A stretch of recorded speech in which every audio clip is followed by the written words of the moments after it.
Medina শরীফের মাটি আমার চোখে মুখে বুকে মাখিও। এমন পবিত্র মাটি, এমন পবিত্র মাটি আমার নবীর রওজায়। তোমরা যদি যাও গো মদিনায়, তোমরা যদি যাও গো মদিনায়। ইয়া রাসূলুল্লাহ, ইয়া হাবিবাল্লাহ, ইয়া রাসূলুল্লাহ, ইয়া হাবিবাল্লাহ। মদিনা শরীফের মাঝে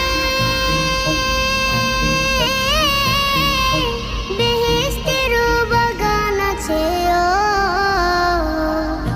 সেই বাগানে শুয়ে আছেন, সেই বাগানে শুয়ে আছেন